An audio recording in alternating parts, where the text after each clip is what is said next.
Hey, what's up, everybody? Today we're looking at The Emerald Planet by David Beerling.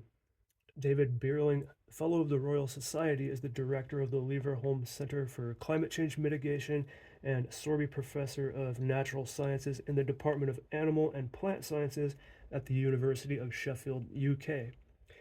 He's also editor in chief of the Royal Society Journal Biology Letters. That's all straight from his Wikipedia page. This book is mostly about some of the ways that plants and the rest of the environment can have effects on each other's development over time. This book is part of the Oxford University Press's Oxford Landmarks Science series.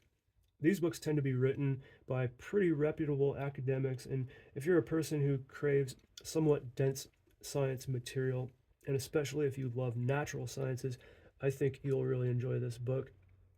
I would love to hear in the comments from anyone who's read any of these Oxford Landmark science books. I really like them, and I should probably do a playlist for reviews on them. This is a book that I went through pretty quickly because I was always wanting to be reading it. Normally, with how I've been reading lately, with a book this size, it would have taken me quite a bit longer to get through.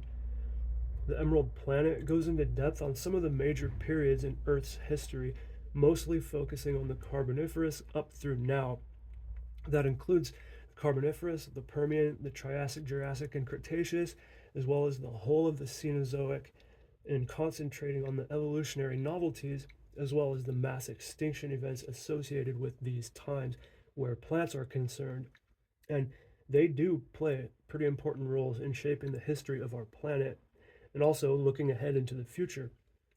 Remember that Beerling's expertise is climate change. I think this is something that most people are pretty receptive to learning about. This author does draw upon a broad array of disciplines when discussing the Earth and some of the history of how we learned these things, but we're focused on paleobotany, looking at plant fossils and Earth history and extinctions, and feedback loops in nature as a reoccurring theme. This was really cool because really the only paleobotanist I can recall hearing from was Ellie Sattler. Comment below if you know who Ellie Sattler is.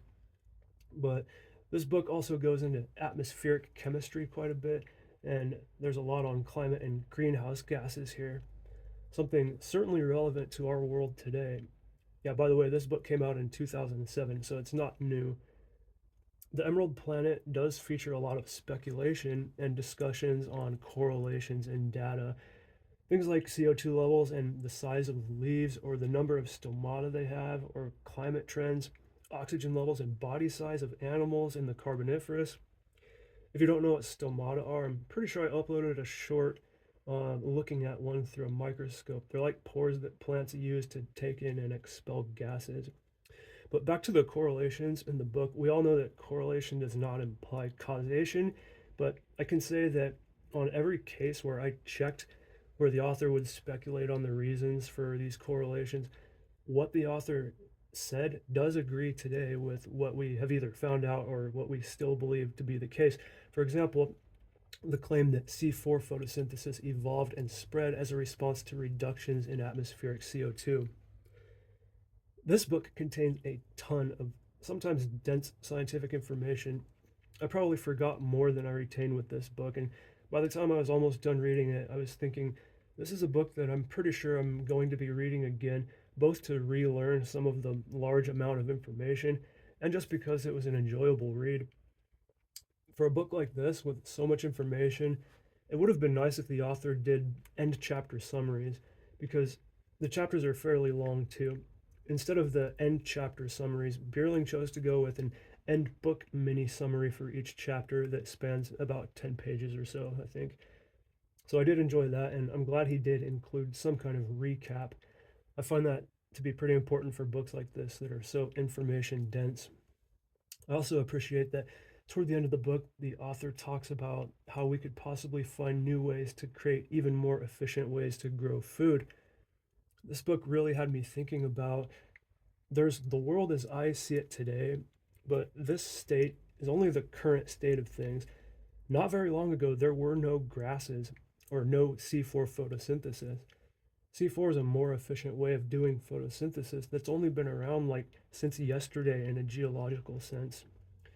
It's weird to think about, but For almost all of Earth's history, there were no angiosperm plants, and slightly less long ago, no gymnosperm plants. And when we go back even further, there weren't even leaves on plants, which is covered in this book. But our world is always changing into something new in different ways, and it makes me really wonder what else could be possible in the future. What evolutionary breakthroughs will we never live to see? It's something that I actually do spend time wondering about. I mean, just think if there were people that we could talk to back in the Triassic, none of them would know what a flower is. And to us, it's involved in the most important way that we produce our food. And not just us, but many animals. And in a geological sense, the Triassic wasn't even very long ago. But it fills me with this kind of sense of hope that maybe we'll find new, uh, currently undreamt of ways to radically increase our food production. Something that's pretty important. Okay, that's it for this one, guys. Thank you for watching. I hope you enjoyed the video. I've had nothing but good things to say about these Oxford Landmark science books, and this one certainly stands with the others that I've read. Let me know what you think of them. If you're into plant evolution or Earth history or extinctions, this book is for you. If you love science and you've never read one of these before, or even if you have, check out The Emerald Planet by David Beerling.